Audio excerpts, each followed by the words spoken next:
Buenos días para todos, bienvenidos.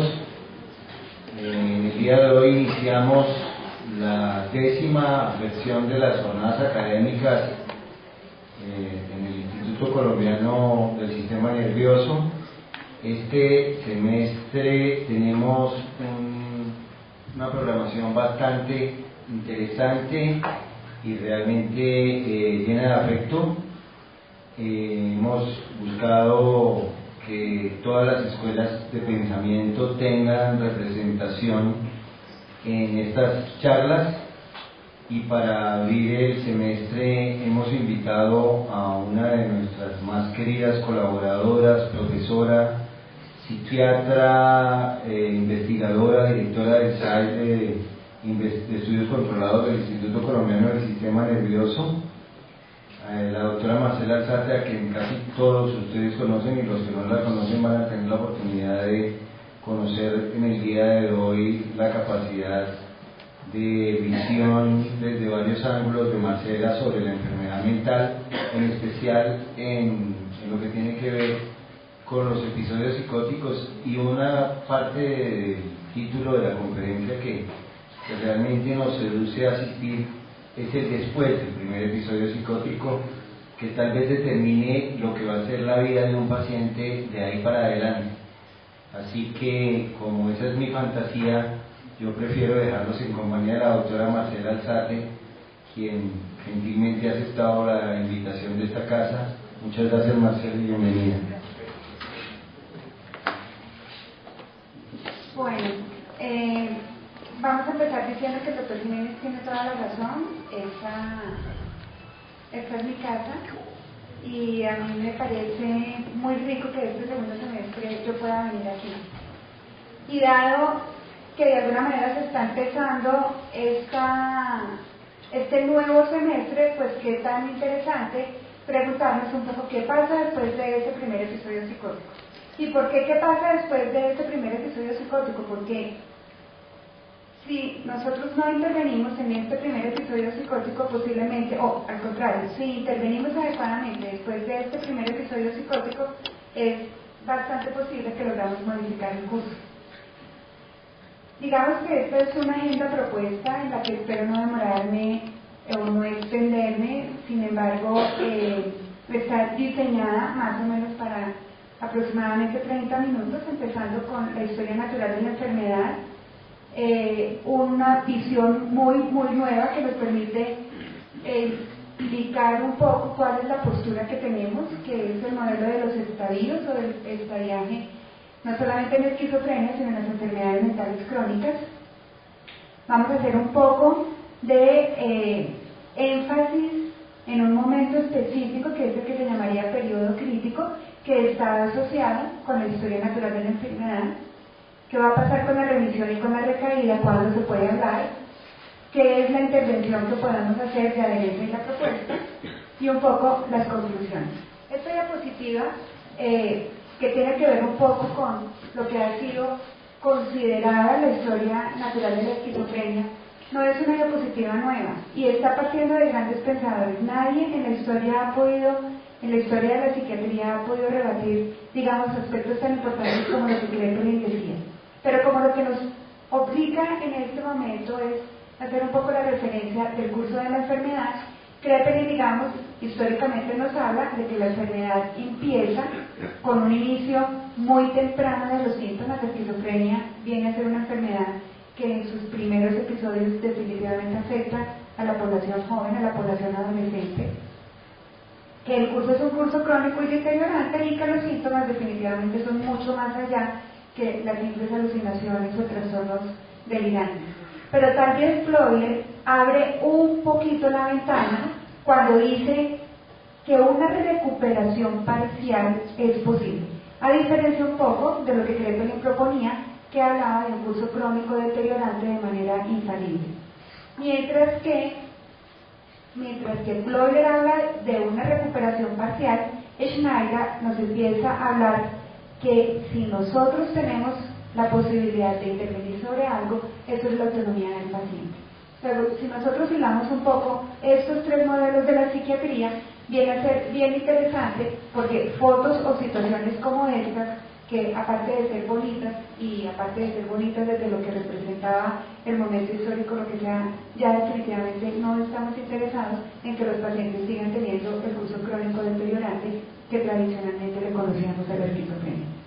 En este momento, ¿qué vamos a hablar nosotros? Vamos a hablar de los grandes modificadores de curso. Los grandes modificadores de curso son básicamente 3, aunque tenemos que empezar a pensar en otro tipo de modificadores de curso. Voy a empezar haciendo una cuña a lo que es el DSM-5. Independiente del sistema de clasificación del DSM-5, nos está proponiendo modificadores de curso o nos está proponiendo especificadores de curso para el DSM-5. Cuando el DSM-5 habla de que el paciente tiene esquizofrenia, nos obliga o nos llevaría a pensar en cómo es el curso de este paciente. Y este sí puede ser, digamos, una novedad que trae el DSM-5. Dice lo siguiente el DSM-5: para pacientes con un primer episodio psicótico, que ya tienen el diagnóstico de esquizofrenia, que ya han cumplido los criterios de tiempo, se puede pasar a pensar si se está en un primer episodio con unos síntomas agudos, con una remisión parcial o con una remisión total. Luego la idea es que sí se puede lograr la remisión, pero ¿qué me puede modificar un poco el curso? Entonces, el inicio de los síntomas antes de que se llegue al primer episodio psicótico. Más adelante les voy a mostrar cómo desde momentos anteriores a que se haga la gran eclosión en lo psicótico se puede intervenir para tratar de modificar el curso. Cuando se hace el diagnóstico más cercano al primer episodio o después del primer episodio, pero también cómo vamos a hacer el tratamiento, porque la gran diferencia entre estos personajes y los pacientes que nosotros tenemos en nuestra consulta todos los días es la parte del tratamiento. Entrando en esto, les quiero explicar esta gráfica. Es una gráfica clásica que aparece más o menos en el año 87 y que trata de especificar un poco en términos del curso qué es lo que sucede con la esquizofrenia. ¿En qué estaríamos acá? Una fase premórbida donde la persona no va a tener y no tendría por qué tener alteraciones que en su comportamiento pudieran entrar a definir que se está debutando en la esquizofrenia. Una fase prodromal, donde ya empiezan cambios en el comportamiento, y aquí estaría en rojo el gran momento del episodio psicótico donde se cumplirían un poco los cambios clásicos, los delirios, las alucinaciones, los trastornos en la conducta motora. Pero acá tenemos un periodo muy largo de tiempo. Si ustedes ven en esta gráfica, ya esta persona empieza a tener una alteración en lo que se esperaría de su funcionamiento. Esta gráfica modificada parte por nosotros, muestra exactamente la misma cosa en lo nuevo que le puede traer hoy.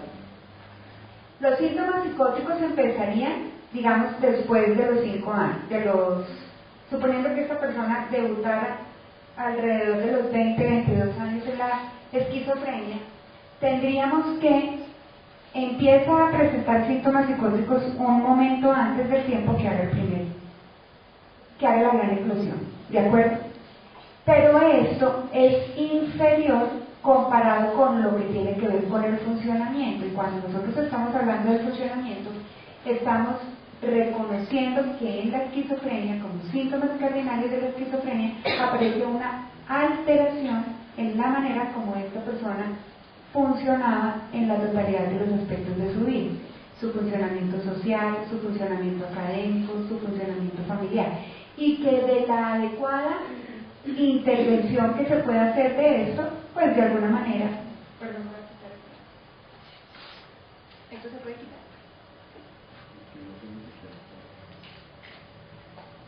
Sí, sí se puede. O sea, retomamos acá. Si se empeoran los síntomas psicóticos con el paso del tiempo, el funcionamiento también se empeora. ¿Cuál es un poco entonces la propuesta del modelo del estadiaje? La propuesta del modelo del estadiaje parte un poco de conocer el curso que se presenta de la enfermedad. Los médicos que no trabajan psiquiatría están muy acostumbrados al modelo del estadiaje. El modelo del estadiaje se presenta en condiciones como, por ejemplo, el cáncer, en condiciones crónicas como la diabetes y demás. Y el modelo de la psiquiatría, en términos del estadiaje, empieza a ser tan temprana como en el año 2011.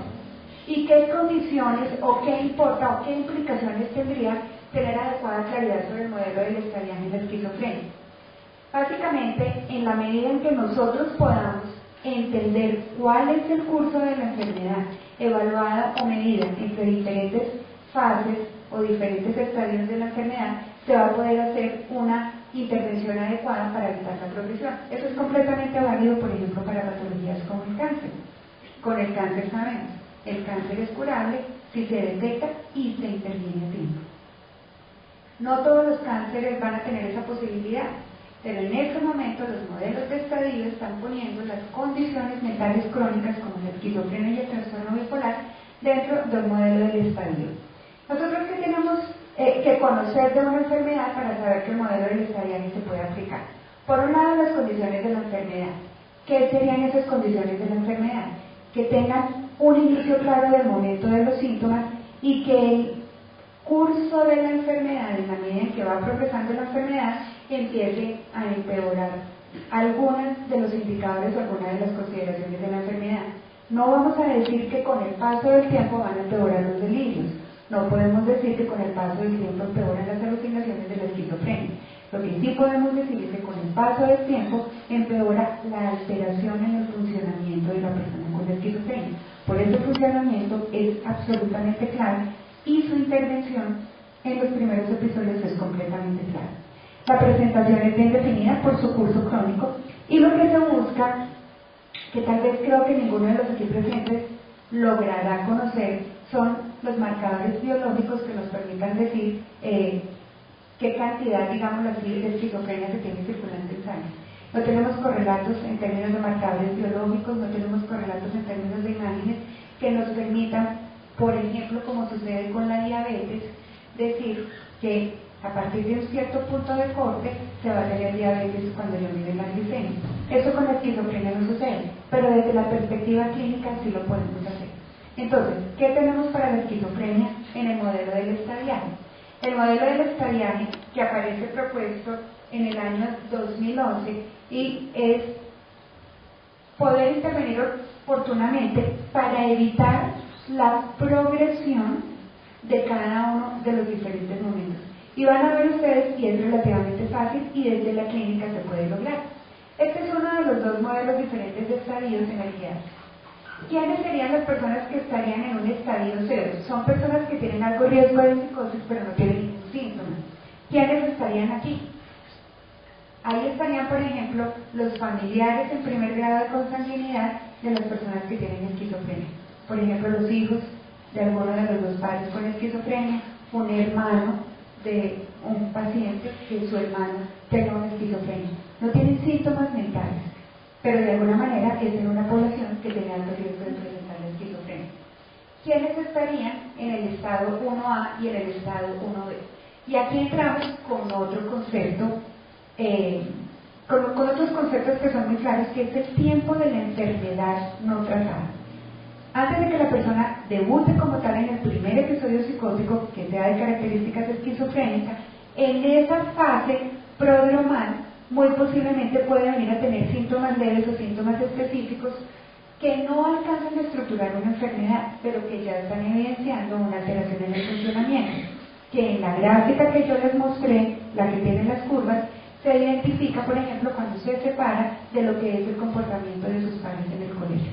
Cuando la persona empieza a alejarse, es este adolescente raro, es este adolescente extraño, es el adolescente, por ejemplo, que no sale a fiestas, pero que se queda en su casa. Que eso no va a estructurar ninguna forma de enfermedad, no es posible decir que el adolescente que no quiere ir a fiestas es enfermo, pero sí empieza a presentar una alteración de lo que vendría a ser su funcionamiento previo. En el estado 1B ya tenemos pacientes que tienen unos síntomas subumbrales y que empiezan a tener cambios cognitivos que también son muy difíciles de ver. Volvamos nuevamente al adolescente en el colegio. Es el adolescente que está en el colegio, que está aislado de sus grupos, que empieza a tener alteraciones en el rendimiento académico, que empieza a tener alteraciones en la atención, muy posiblemente empieza a tener algunos cambios en el estado del ánimo. Todavía no ha estructurado un síntoma psicótico y estos ya empiezan a ser identificados tempranamente. El que empiecen a ser identificados tempranamente no quiere decir que su intervención va a cambiar o va a evitar la progresión de la esquizofrenia, pero sí puede mejorar un poco la calidad de vida en intervenciones, digamos, de tipo cognitivo. Entonces, mejorar las relaciones, mejorar los procesos de atención, y cualquier adolescente que tenga esto, pues definitivamente va a tener ganancias. Pero aquí venimos en el estadio que nos interesa y que es de lo que vamos a hablar el día de hoy. Aquí la persona ya empieza a tener como tal, ya hace el primer brote psicótico, ya se le ha identificado claramente los síntomas psicóticos, ya tiene los delirios y ya tiene las alucinaciones, y muy posiblemente ya logró tener la intervención o el contacto primero con el grupo de salud mental. Fue valorado por psiquiatría, muy posiblemente tiene ya su intervención. Pero este paciente va a tener también una alteración funcional que de no manejarla va a poder o va a progresar a los diferentes estadios, que definitivamente es lo que no queremos.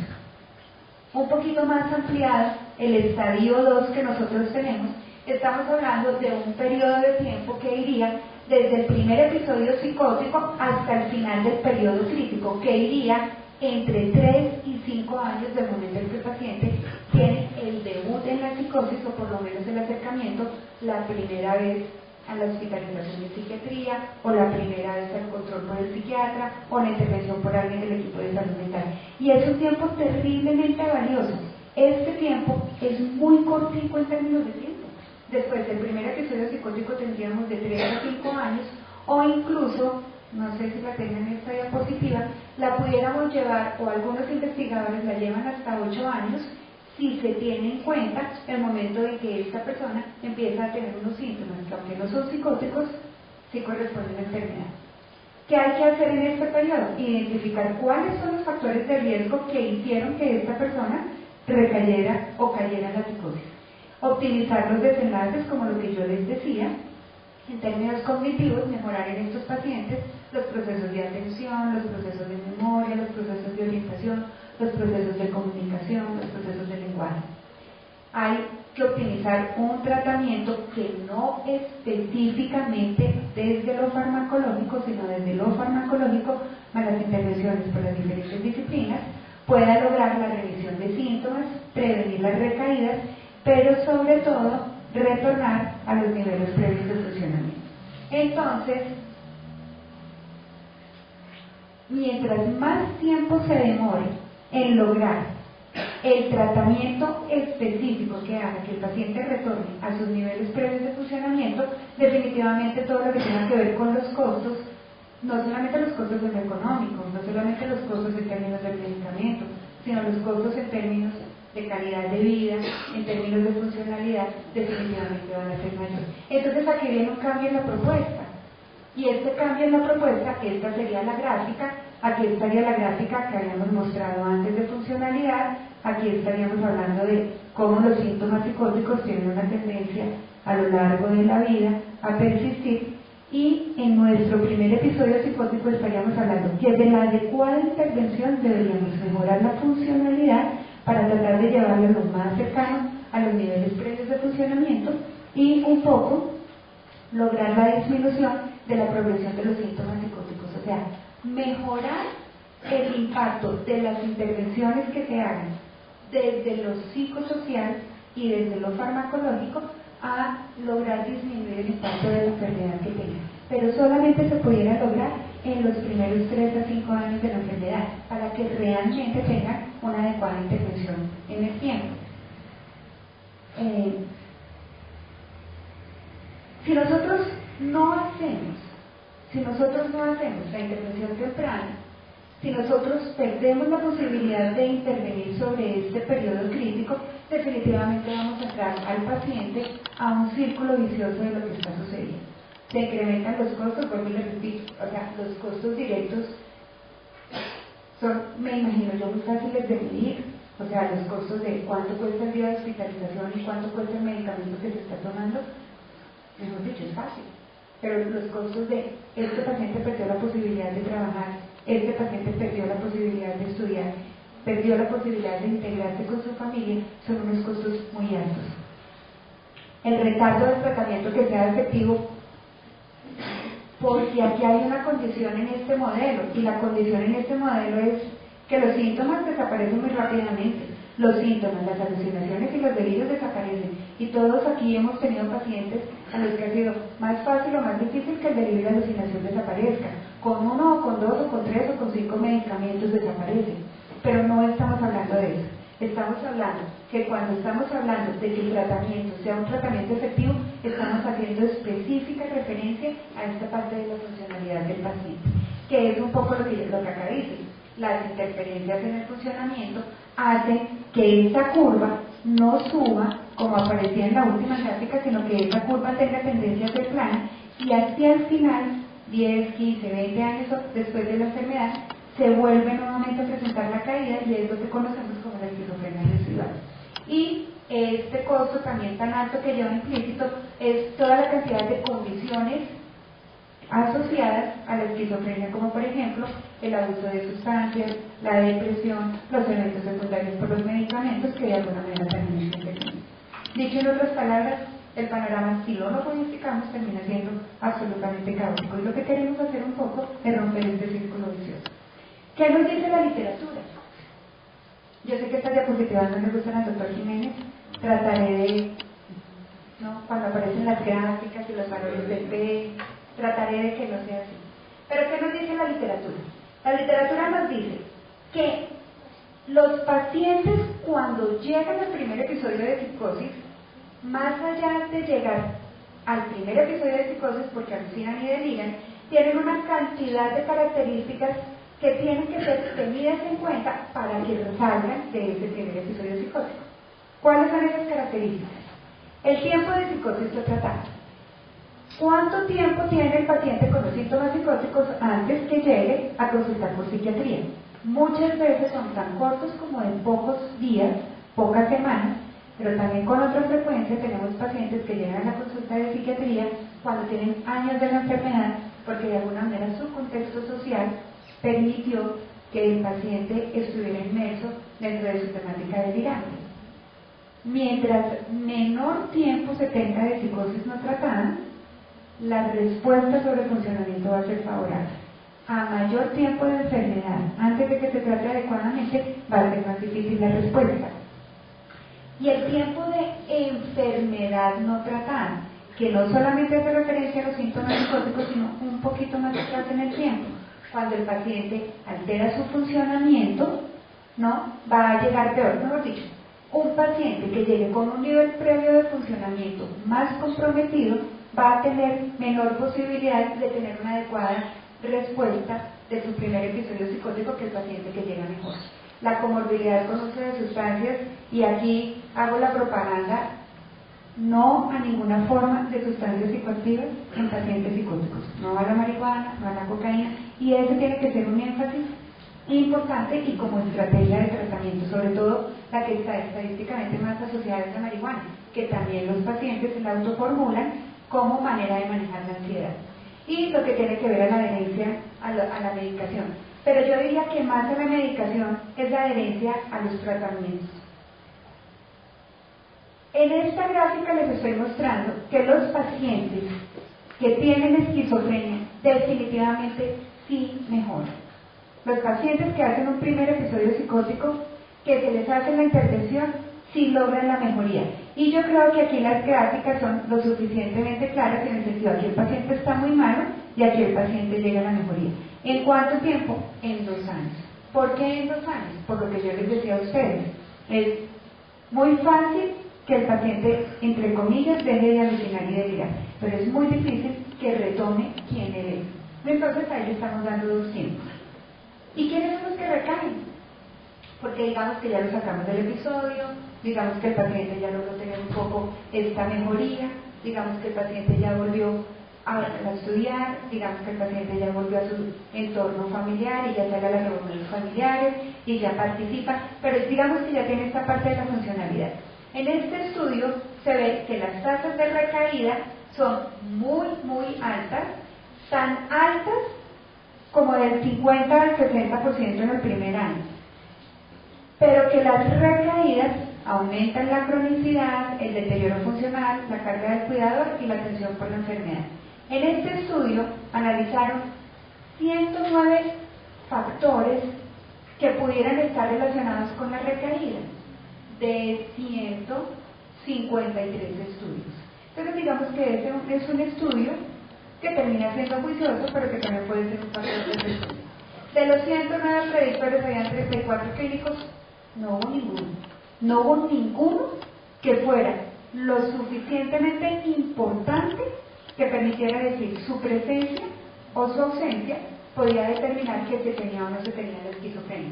Pero miren que aparece nuevamente el consumo de sustancias.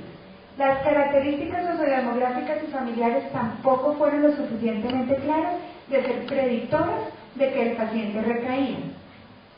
Se habló mucho de la expresión de ansiedad de los familiares. Interviniéndolos o no interviniéndolos, el factor estaba presente. Pero sí hubo una que tuvo clarísima interferencia con el resultado. Los pacientes que no se apegaban a las formas de tratamiento, los pacientes recaían. Si el paciente no tenía un tratamiento que le permitiera pegarse a él, se producía la recaída, no solamente en los síntomas psicóticos, sino en la alteración del funcionamiento. Pero entonces uno dice lo siguiente: ¿le doy solamente el medicamento? Pues porque si es solamente dar el medicamento, pues hasta fácil sería la condición. Pero ¿qué pasa con los pacientes después, cuando están tomando el medicamento? Y es un poco lo que sucedió con este estudio, que es cuando meten la psicoeducación. Cogen a las familias, cogen a los pacientes y durante todo un año les hacen un proceso de intervención psicoeducativa, y en este proceso de intervención psicoeducativa los objetivos son absolutamente claros. Tienes que tener signos tempranos, tienes que venir a consultar temprano, mejora tus hábitos de vida, cuenta con un equipo médico que te apoya, hagamos intervenciones sobre la familia, y se hace un proceso de psicoeducación. Estos pacientes que entraron aquí en este momento, los 140 pacientes que entraron, todos tuvieron psicoeducación. ¿Y qué terminó sucediendo? Los que no se adhirieron al medicamento recayeron, y los que se adhirieron al medicamento no recayeron tanto. Entonces la psicoeducación es una estrategia que ayuda, pero no fue suficiente. Entonces vámonos con esto, el insight. ¿Qué tanta capacidad tiene la persona y la familia para reconocer un poco que necesita un tratamiento, para reconocer un poco que tiene una enfermedad, para reconocer un poco que tiene que trabajar todos estos temas? Y el insight sí parecía bien interesante, porque el 50% de los pacientes no tenían ninguna forma de conciencia de la enfermedad. Pero nosotros no necesitamos que sepan psiquiatría, sino lo que nosotros necesitamos es que tengan conciencia que hay algo que les está pasando. Yo le digo a mis pacientes: yo soy miope, y para mí es claro que si yo no veo, pues ni siquiera puedo coger el transporte. Y un poco el paciente con esquizofrenia puede tener la capacidad de entender que hay algo que le está pasando que necesita alguna forma de intervención. La adherencia es la que está influyendo en las recaídas y en los sobrecostos, pero fluctúa con el curso de la enfermedad. ¿Y por qué fluctúa con el curso de la enfermedad? Porque las necesidades del tratamiento son diferentes. Si yo soy familiar de un paciente con esquizofrenia y yo estoy en el primer momento de la psicosis, muy posiblemente lo que yo voy a querer como familiar es que se me quite la psicosis, entonces vale la pastilla para que se me quite la psicosis. Pero con el paso del tiempo van a aparecer los eventos adversos al medicamento. Entonces, en ese momento las necesidades de educación, las necesidades de conocimiento de la enfermedad y las necesidades de adherencia al tratamiento van a ser diferentes. Y es ahí el momento en que toca hacer el cambio de la interferencia. Cuando se les preguntaba a los pacientes sobre la adherencia a los medicamentos, se les hacían estas 5 preguntas que deberían ser parte de por lo menos, de la consulta habitual, y que van a poder evaluar qué tan adherente es el paciente. Y esto no solamente es válido para el medicamento farmacológico, es válido para las recomendaciones que tengan al paciente y a la familia, y es válido también para las opciones terapéuticas que el paciente va a tener. ¿Qué pasa con el olvido? ¿Se le olvida o no se le olvida? Si tiene o no tiene pendientes cuidadores.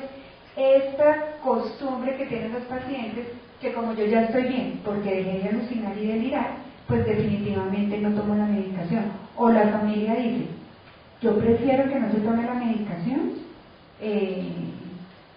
Eso tal vez no se ve tanto, pero en una época que el paciente no se tomara la medicación para que entrara en crisis, para poder hospitalizarlo. Tal vez este tipo de cosas no se ven. O como ya ven el paciente bien, pero le ven alguno de los eventos adversos, que puede ser incremento de peso, somnolencia, lo que sea, en vez de hacer un reajuste, de hacer un cambio, lo que terminan haciendo es abandonando. Pero también existen otras formas de evaluar la adherencia, que es todo lo que tiene que ver con el cumplimiento de las recomendaciones que el paciente haga. Y esto básicamente era una forma de propaganda o de introducción para decirles que muchas veces confundimos el insight, la conciencia que tiene el paciente de la enfermedad, de sus propios síntomas, la capacidad que tiene de entender un poco con lo que le está pasando, con unos síntomas negativos. Pero resulta que no. Los síntomas negativos y el insight son dos condiciones completamente diferentes, pero que están ligadas, porque como podemos ver en esta gráfica, si todos estos son síntomas negativos, a mayor cantidad de síntomas negativos, mayor alteración en la conciencia y en la percepción de su propia situación. El que la situación sea así no quiere necesariamente decir que no se puede intervenir. Los pacientes que no tienen el insight definitivamente tienen que ser apoyados y tienen que ser ayudados. Y el equipo de salud es quien tiene que dar esta forma de ayuda. Pero yo, ¿cómo puedo tempranamente identificar que un paciente no se va a adherir a las recomendaciones y a la medicación? Digamos que el paciente está hospitalizado y desde la hospitalización misma puede o no rechazar las intervenciones. Entonces, puede rechazar tempranamente cualquier forma de tratamiento. Se le está indicando que ya las actividades de terapia ocupacional no van. Se le está dando la medicación, la escupe, la rechaza. Este es un paciente que tempranamente está mostrando que no va a ser adherente.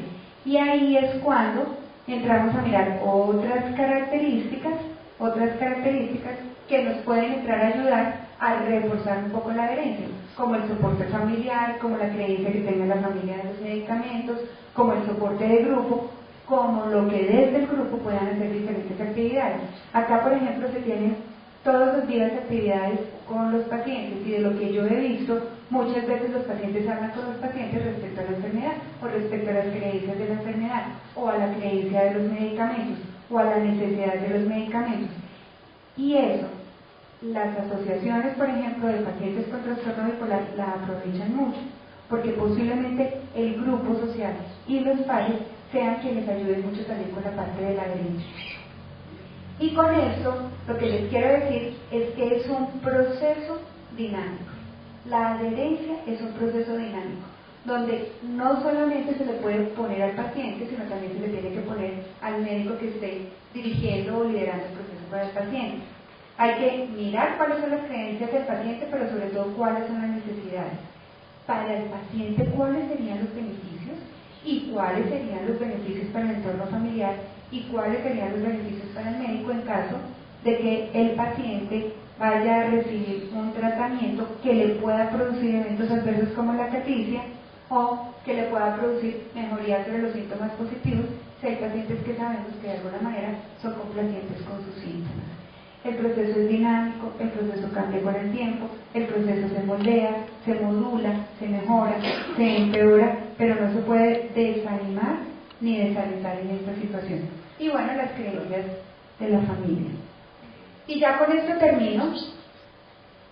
5 puntos claves, un poco de lo que termina sucediendo, es que la posibilidad de la recuperación de la psicosis existe, la posibilidad de intervenir tempranamente factores que pueden ser moldeables en los primeros estadios de la enfermedad, definitivamente no al consumo de sustancias, sí a las intervenciones que van más allá de lo farmacológico, que son intervenciones específicamente diseñadas para mejorar la funcionalidad, como puede ser una intervención de corte cognitivo para mejorar el lenguaje, como puede ser una intervención de orden familiar para entender el proceso dinámico de la adherencia.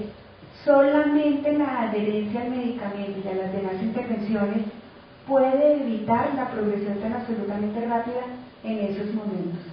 Si se logra la intervención temprana de estos factores de riesgo, vamos a mejorar costos e impacto.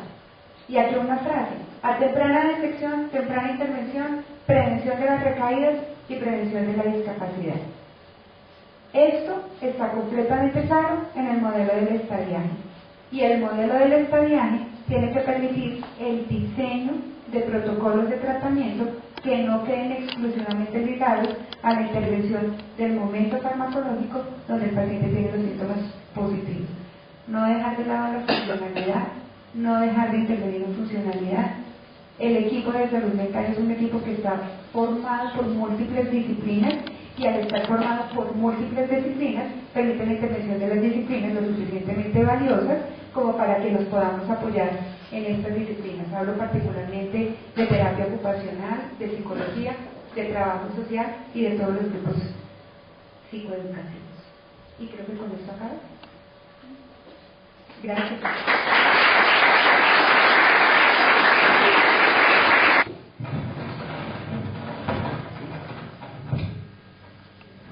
Los problemas técnicos ya resueltos. Para darle apertura a esta mesa redonda de preguntas, quiero aprovechar mi posición y mi colegaje con la doctora Marcela, que es mi jefe directa en el Centro de Investigaciones, para hacerle una pregunta que de hecho me la estaba quitando de la punta de la lengua del doctor Iván Jiménez, y tiene que ver precisamente con estas etapas prodrómicas que han generado tantísima discusión. Ahorita con el desarrollo del DSM-5, de hecho hubo una muy grande discusión sobre la posibilidad de incluir un diagnóstico, lo quisieron llamar de muchas formas, síndrome de síntomas psicóticos atenuados, síndrome de alto riesgo de psicosis, para diagnosticar en cierta medida o de alguna forma como tipificar a este grupo de pacientes de alto riesgo para el desarrollo de un primer episodio psicótico de una esquizofrenia. En eso creo que la discusión se cayó un poco porque la evidencia, por lo menos la que hay en el momento, yo estoy seguro si es el doctor Jeffrey Lieberman de la Universidad de Columbia, nos hicieron una cohorte de 5 años siguiendo pacientes que se consideraban de alto riesgo para el desarrollo de una esquizofrenia, a ver si era o no justificable, por ejemplo, iniciarles medicación antipsicótica a este grupo de pacientes. Y la evidencia no fue buena, más o menos entre un 20 y un 30% de pacientes que se consideraban de alto riesgo en ese periodo de 5 años terminaron haciendo el episodio de esquizofrenia. En eso entra un poco la discusión porque definitivamente dice uno si vale la pena formularle antipsicóticos a pacientes a los que consideramos. Todos tuvimos el adolescente raro compañero del colegio. Y si no lo tuvimos, pues porque fuimos nosotros. Eso no es enfermedad, ¿de acuerdo? No es enfermo la persona que quiere ser diferente, que quiere ser aislado o que tiene el gusto diferente o lo que sea. Retomando un poco los estudios, no solamente de Lieberman, sino de Magorri en Australia, que han hecho gran seguimiento, encontraron muy someramente que no existía ningún síntoma ni de los psicóticos atenuados ni de las formas posiblemente menores de esquizofrenia que obligatoriamente hiciera que el paciente terminara en esquizofrenia. Luego, pareciera que son cosas que son completamente diferentes. Ningún síntoma de los que se presentaban en el prodromus permitía decir clara y específicamente que se va a presentar ahí. ¿Qué hicieron con esta población de pacientes? A uno le dieron medicamentos, porque de alguna manera la situación lo obligaba, por los síntomas o por que las familias lo pedían o por la preocupación de los padres o la preocupación de la misma persona, pero el que les hubieran dado medicamento no cambió ni modificó el curso. Lo que sí modificó el curso en estas personas y que sí logró disminuir un poco esa gran eclosión no fueron los psicofármacos, sino fueron el manejo que se hizo de otras intervenciones que son, en mi opinión, muchísimas más claras que no dar una pepa porque aquí le vamos a dar el medicamento, empezando a eso, o sea, no le vamos a dar el medicamento porque le gusta estar aislado y escuchar música o porque no tiene novia, pero sí le podemos mejorar un poco a esta persona sus habilidades, su capacidad de ponerse en el lugar del otro, le podemos mejorar sus formas de comunicación y un poco lo que se está haciendo en este momento es eso. Creo que no cobijo ni va a cobijar para diagnóstico ni va a cobijar para un diagnóstico que permita decir que es un precursor de la enfermedad, volviendo al caso del cáncer, como algunas de estas lesiones premalignas que terminan en cáncer. Entonces, estos síndromes prodrómicos no obligatoriamente van a terminar en esquizofrenia. Entonces, por ahora, no los estamos interviniendo los que tenemos la posibilidad de identificar, no los estamos interviniendo farmacológicamente, sino nos estamos agarrando de todas las disciplinas, desde la psicoterapia, la intervención de familia, la intervención en el colegio, la intervención desde lo cognitivo, que han mostrado mejores resultados en todo, en calidad de vida, en funcionamiento familiar, en funcionamiento escolar, en no aislarse o no alterar el curso de funcionamiento que se tenía. Pero definitivamente farmacológico no es y no ha mejorado. Ni tenemos tampoco pruebas de laboratorio o de radiología o de cualquier forma de imágenes que nos permitan identificar esta población como en mayor riesgo.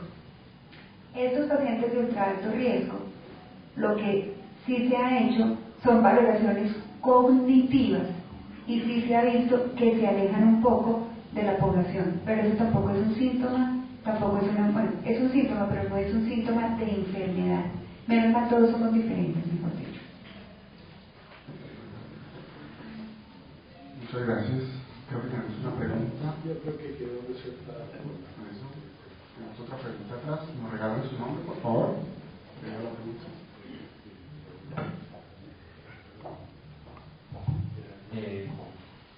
Buenas tardes, mi nombre es Gabriel Millán. Muchas gracias, Marcela, por tu conferencia, muy clara y muy interesante. Y pues yo me he preguntado durante la conferencia un poco, a ver, acá nos debatimos entre hacer el diagnóstico rápido versus etiquetar al paciente, y a veces está como ese miedo a poner al paciente el diagnóstico de esquizofrenia en un primer episodio. Según lo que entendí de tu charla, no es un primer episodio psicótico agudo, sino es un primer episodio psicótico que cumple los criterios para la esquizofrenia, si no estoy mal. Entonces, cuando sí tenemos esas condiciones, o sea, los cambios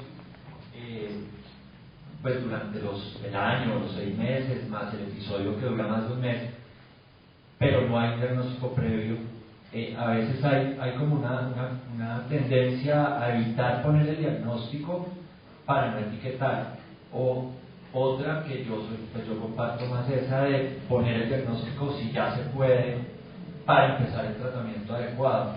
¿Qué puedes decir al respecto? Yo lo que quiero decir al respecto es que no solamente sucede con la esquizofrenia, ¿de acuerdo? Sucede con cualquier enfermedad. Entonces sucede con lepra o sucede con diabetes, o sea, como que uno termina siendo temeroso. El diagnóstico de mayor estabilidad diagnóstica en psiquiatría es el diagnóstico de esquizofrenia. Es más difícil que uno, frente a un primer episodio psicótico, yo estoy viendo un paciente en un primer episodio psicótico. Estoy viendo solamente el momento del corte de los síntomas que tiene, delira y alucina y demás.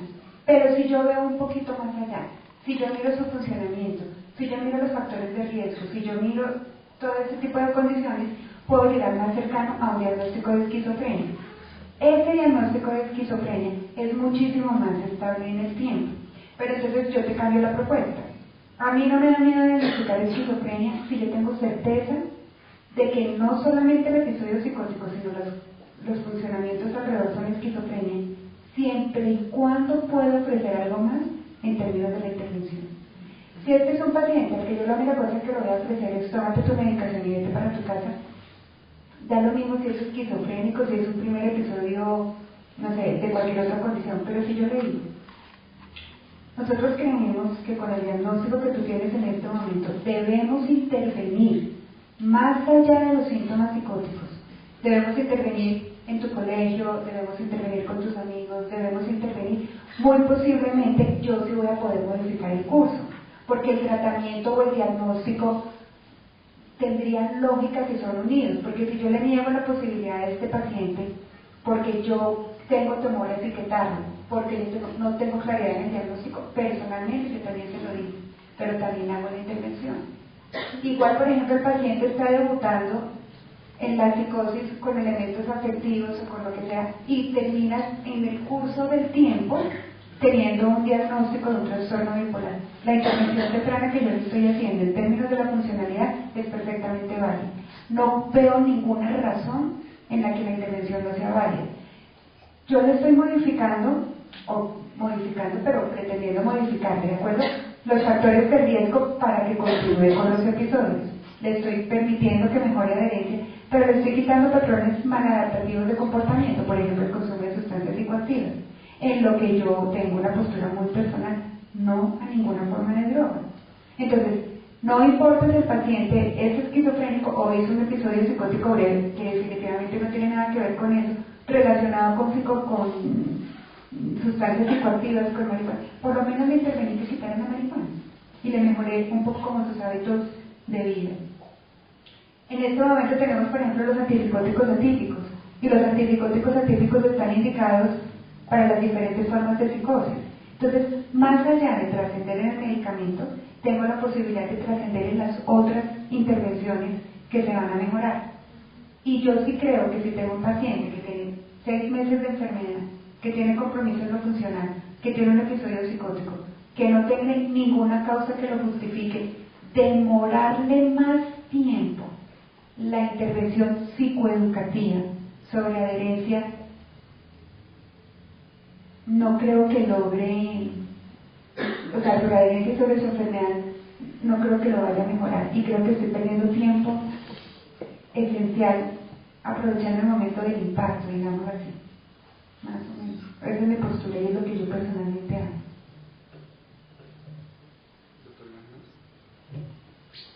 Mira, es que a mí me preocupan otras cosas. Me preocupa esa política de que si el paciente no tiene diagnóstico, no tiene tratamiento. Qué cosa tan ridícula esa cosa, y discúlpenme que se lo diga, pero es así de sencillo. O sea, es que tenemos algún medicamento, alguien conoce algún medicamento específico para esquizofrenia que no sirva para episodios psicóticos. Por eso, entonces dejémonos, porque esto no es cuestión de miedo, esto es de respeto. Yo no creo que sea más valiente el que le diagnostica una esquizofrenia a un muchacho de 18 años porque por X, Y o Z razón entendió mal que venía muy enfermo desde chiquito. Pero lo que dijiste, era el raro y curso. Yo sí creo que hay que tener es respeto por el paciente, porque una vez pones un diagnóstico de esquizofrenia, pones un sello, que hagas lo que hagas, marca al paciente de por vida. Haga lo que haga, eso es una condena. No nos vamos a esconder pues detrás de que somos valientes. ¿A quién tranquiliza eso? ¿Al psiquiatra que hace el diagnóstico o al paciente? ¿De qué le sirve al paciente que le digan que es esquizofrénico? Yo sí creo que para las estadísticas es bueno, pero en la confiabilidad del diagnóstico de esquizofrenia, según los resúmenes de APA, en el índice CAPA es de 4/10, es de lo peor que hay. O sea, teniendo en cuenta que tras de diagnósticos como la de punto 4, ¿ah? No, es pésimo. No, pero un momentico, doctor Jiménez. Es más, perdóname, no he terminado, es más confiable el trastorno de déficit de atención con hiperactividad y por supuesto el de demencia. De los diagnósticos psiquiátricos, te tengo la bibliografía que ahora no, pero por supuesto que estoy hablando sobre datos que son sacados de los datos que se presentaron allá, pero, o sea, eso no tiene nada que ver con la prevalencia en el tiempo del diagnóstico, que estoy de acuerdo que muchas veces es muy claro un cuadro de esquizofrenia, pero cuando hay una duda, poner un diagnóstico no se trata de tenerle o no tenerle miedo, se trata de tener respeto o no tener respeto, y saber a quién tranquiliza. Porque es que si yo para estar más tranquilo pongo un diagnóstico de esquizofrenia, tengo que saber lo que hay detrás de ese diagnóstico para el otro, que es a quien le estoy diagnosticando. Entonces, esa es la misma preocupación que tiene todo el mundo ahora, porque era lógico, había que hacer los estudios sobre prodromos y seguiremos haciéndolos. Un día va a haber un marcador biológico, qué maravilla, pero por ahora ni tenemos un marcador biológico ni todo lo que hace un episodio psicótico después de lo que, entre comillas, a veces es difícil de delimitar de los 6 meses o el año de síntomas no psicóticos o sí psicóticos. Es complejo. Es que, a ver, la cosa es así. ¿Qué tan poco importante termina siendo poner el diagnóstico que termina siendo solamente importante lo estadístico? Lo que yo estoy diciendo es que el hecho de que yo tenga un diagnóstico en mente me tiene que permitir a mí mirar la posibilidad de una intervención que sea oportuna con lo que yo estoy planteando de diagnóstico. A mí, por ejemplo, a nivel personal, en mis esquemas, en mis modelos de tratamiento, un diagnóstico de esquizofrenia me permite entender lo que va a terminar pasando con el paciente en términos de la intervención que, digamos, el equipo puede hacer. Pero me parece mucho más peligroso irrespetuoso colocar un diagnóstico por el mero hecho de tener que colocar un diagnóstico por la estadística. Como no tengo diagnóstico, venga a ver yo qué le pongo y no tengo que hacerlo porque es que tiene ese diagnóstico. Me parece que es un diagnóstico tan severo poner el diagnóstico de esquizofrenia como un diagnóstico de un trastorno límite de la personalidad. Sí me explico la idea, o sea, cualquiera de los dos diagnósticos a mí me parece terrible. Pero si yo tengo un diagnóstico de un cuadro psicótico que requiere una intervención oportuna, rápida, temprana, lo que sea, me siento más cómoda en el sentido que le estoy ofreciendo la posibilidad de una intervención temprana a este paciente. Y es solamente en ese sentido, porque ahí sí me remito a lo que es mi propio consultorio.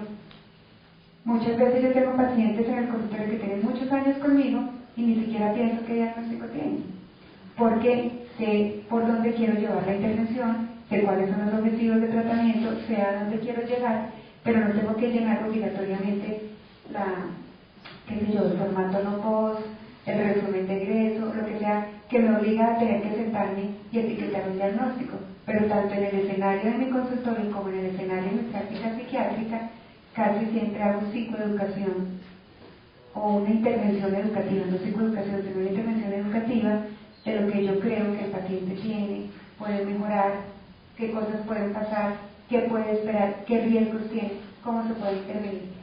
En cualquiera de los dos escenarios lo hago igual. Luego el diagnóstico etiqueta, del diagnóstico no, pero sí lo que yo tengo en mente como para mirar hacia dónde quiero llevar el tratamiento del paciente. Voy a hacer una intervención. Creo que hay una pregunta primero.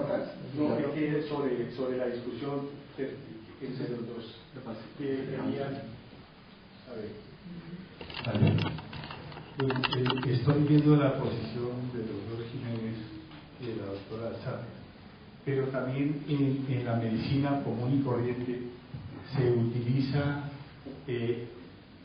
la palabra en estudio y no compromete ni el diagnóstico, ¿no? Entonces yo creo que una fórmula como sacramental sería paciente en estudio, porque uno no está seguro si este paciente tiene algo quirúrgico o no en la medicina común, y así podríamos traer el mismo esquema para la psiquiatría, dejar el diagnóstico pendiente porque está en estudio hasta que realmente el cuadro clínico ya se radicalice. Eso es lo que quería decir.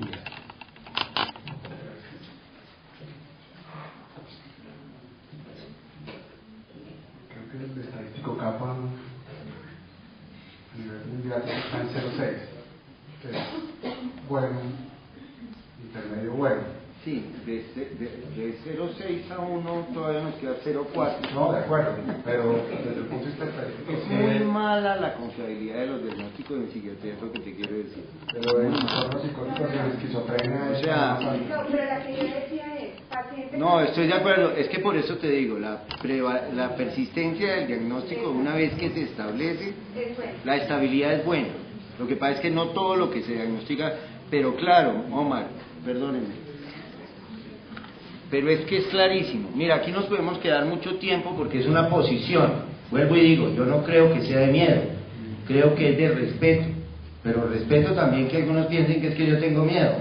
eso sí, cada uno con sus cosas. Yo, mis pacientes, creo que antes de diagnosticarlos, antes de diagnóstico necesitan tratamiento. El sistema sí necesita, claro, para ustedes, para mí es importante saber cuántas esquizofrenias tenemos, pero no las del primer disparo, porque que diga punto 6 quiere decir que un estudiante de punto 6 es relativamente bueno. Yo creo que un estudiante de 6 es relativamente muy malo, porque esos otros 4 que no fueron confiables son personas que muchas veces se cargan un diagnóstico en un sistema de salud en donde que me diagnosticaron esquizofrenia y se queda esquizofrénico. Es que yo no estoy hablándoles de lo que no vemos en las clínicas psiquiátricas. En esta semana o en la pasada revisamos un caso en una entrega de turno que se quedó esquizofrenia porque venía esquizofrenia, pero el paciente no tenía esquizofrenia. Entonces después para cambiarle el diagnóstico a un esquizofrénico es bastante difícil. Y a veces pues cuando uno le pone el diagnóstico de esquizofrénico, entonces pues vamos más lejos. Comenzamos a jugar un juego de roles en donde yo soy el esquizofrénico de la familia y de pronto hasta me vuelvo. Pero ese estudio todavía no me mueve.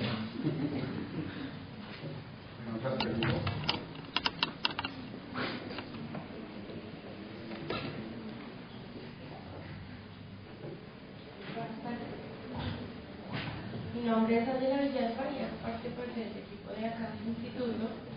Doctora, antes de hacer una pregunta, quiero agradecerle muchísimo por su presentación y agradecerle mucho más por tener en cuenta a terapia ocupacional dentro de la parte del tratamiento. Porque aunque digamos que ahora se ve un poco más, aún seguimos atrás, ¿no? Siendo nosotros parte importante del equipo de trabajo. Le agradezco mucho además porque desde la parte de la escolaridad nosotros tenemos la oportunidad de ver esos niños raros que usted dice y que son remitidos a terapia ocupacional justamente por eso, porque es el niño que no socializa, porque es el niño que no se comunica con los demás, y digamos desde esa parte es importante la intervención. En psiquiatría, por ejemplo, no están mucho en los colegios, pero digamos que por parte de nosotros tenemos que, digamos, remitirlo muchas veces a los psiquiatras, cosa que no se ve de allá para acá en muchas oportunidades. No, mira, primero que todo, soy fan de la equipoterapia.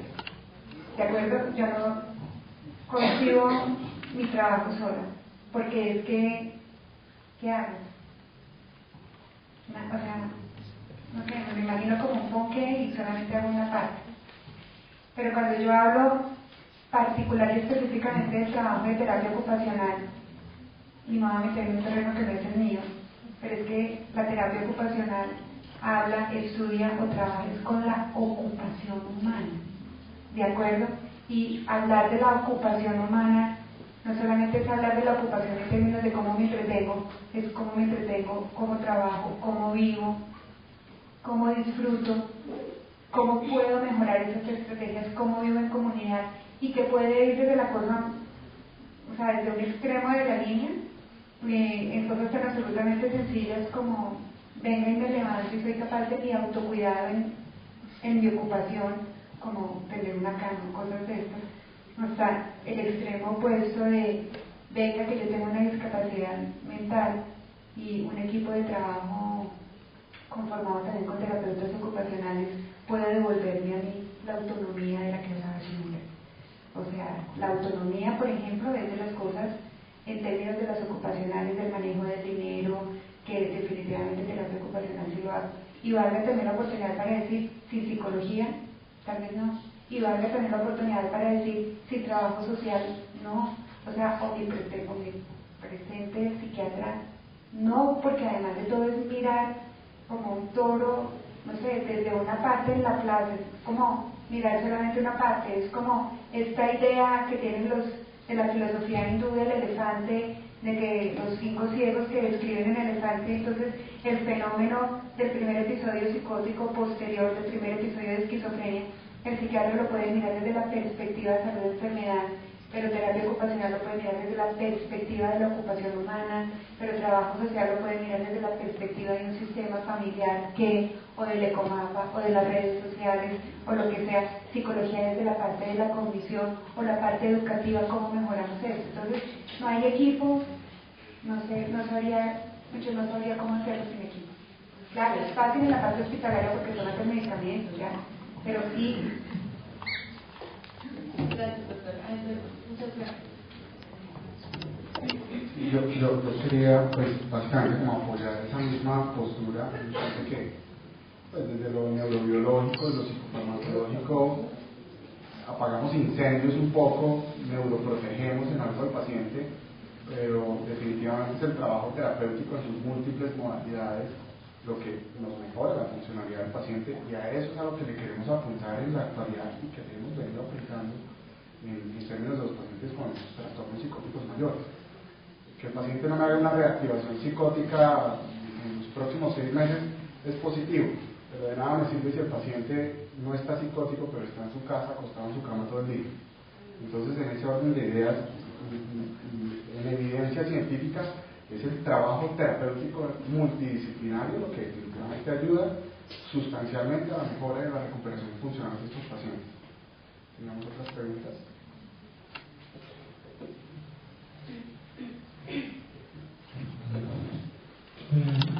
No es una pregunta, sino un comentario que quiero hacer. Evidentemente, el tema de la esquizofrenia despierta todas las polémicas que se quieran en todos los campos, no solamente en el campo médico, sino en el campo filosófico, antropológico, etc.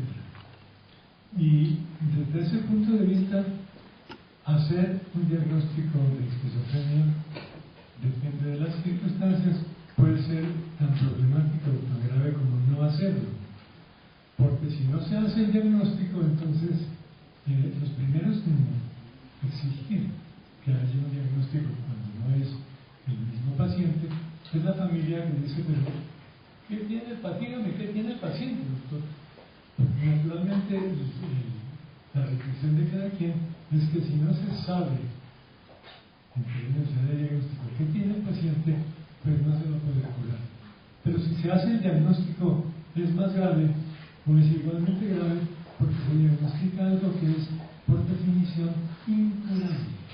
Tan por definición incurable que cuando se, entre comillas, se cura, se dice eso no era esquizofrenia porque se curó. Bueno, el trabajo de la doctora es muy interesante porque es evidentemente muy coherente con el modelo y la visión absoluta y estrictamente médica. Y en ese sentido es un refinamiento de todos los procedimientos que a través del modelo y del marco de referencia médico se tienen a disposición para curar o mejorar, en el último caso, una condición que se considera patológica y que se considera en sí patológica en estos casos y sobre todo en la esquizofrenia como una condena y un destino, porque si tiene cáncer, una persona tiene cáncer gravísimo, ¿no? Hay que someterlo a todos los procedimientos para acabar con ese cáncer, sea de dónde viene el cáncer. Y las teorías para saber de dónde vino o cómo se produjo en ese individuo el cáncer son múltiples. En la esquizofrenia ocurre lo mismo. Entonces, desde ese punto de vista, lo que la doctora nos ha presentado es la visión muy sofisticada, desde luego, con todos los procedimientos de investigación de la esquizofrenia desde un punto de vista estrictamente científico. Es decir, es algo que se produce en el individuo, se busca cuáles son las causas, los marcadores biológicos y genéticos no aparecen por ninguna parte, pero todos los días nos están diciendo que se está trabajando y que tal vez muy pronto se vaya a encontrar el marcador biológico que permitirá tener entonces el medicamento o la intervención específica para parar un procedimiento, un proceso que es ineluctable y que una vez que se identifica como tal, no se puede parar, se puede mejorar, como nos ha presentado la exposición Entonces sí, claro, se describen todas las fases, todas las intervenciones, todo lo que hay que hacer para que el paciente adhiera a los tratamientos y la familia entienda y todos entiendan cómo hay que tratar a este individuo que tiene una enfermedad incurable que a lo mejor se puede simplemente atenuar. Hay otros puntos de vista. La esquizofrenia ha sido objeto de estudios no solamente desde el punto de vista médico, sino desde el punto de vista antropológico, cultural, interaccional. Y hay atisbos que pues no pertenecen al modelo médico, pero que tienen también otras posibilidades. Desde la época de Gregory Bateson, una de las cosas que hizo fue observar la interacción en familias con movimiento esquizofrénico y definió lo que todos conocemos con el nombre de doble vínculo. Hasta los estudios que se hicieron recientemente, sobre todo en la segunda mitad del siglo XX, por Massimo Palazzoli, en Italia, quien estudió los esquizofrénicos desde el punto de vista de las interacciones familiares y describió lo que hoy se conoce, lo que ella designó como la familia de transacción esquizofrénica.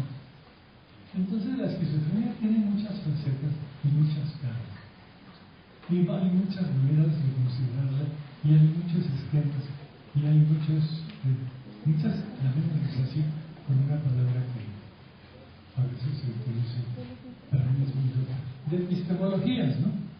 Bueno, el modelo médico nos conduce lógica y coherentemente a lo que hoy hemos oído en la exposición de la doctora, que es todo lo que sabemos de adherencia al tratamiento, de psicoeducación para que todos sepan cómo es la enfermedad, el curso de enfermedad y que sean mejores enfermos porque cumplen con las exigencias del médico que honestamente tiene que imponer de alguna manera los procedimientos que su rama de especialización le sugiere para, por lo menos, parar o atenuar la evolución de una enfermedad que es una condena y que se sabe que, en cierta forma, vista así y vista desde la perspectiva estrictamente médica, es incurable. Hay otras perspectivas. Me parece muy interesante lo que el doctor ha hecho. Me parece que acentúa y si se toma al pie de la letra, pues seguimos pensando que la esquizofrenia es una fatalidad. Que yo decimos a un hombre, a una persona y a una familia, y que disponemos de las herramientas que médicamente disponemos para atenuarla o mejorarla, pero que seguirá siendo una condena. Y en ese sentido, hacer o no hacer un diagnóstico de esquizofrenia es un problema muy grave para el médico o para el profesional y para la familia y para el enfermo, entre comillas. Ese es mi comentario. Desde mi punto de vista, no hay que olvidar que existe y que existió, porque ya murió, Massimo Palazzoli, pero dejó una escuela, que existió, porque ya murió, Jackie Schiff, que se inventó otro sistema para curar, y yo lo vi, esquizofrénicos, sin medicación, simplemente con un modelo de intervención puramente interaccional que tenía en cuenta factores que son difíciles de ver, porque son los que se ocultan tras de la aparente felicidad o tranquilidad de una familia o desgracia de una familia que tiene la desgracia de que se le enfermó un miembro de la familia de esquizofrenia y entonces es una condena para todos de por vida. Muchas gracias. Bueno, muchísimas gracias, doctor Bruno, por su intervención. A todos ustedes, muchísimas gracias.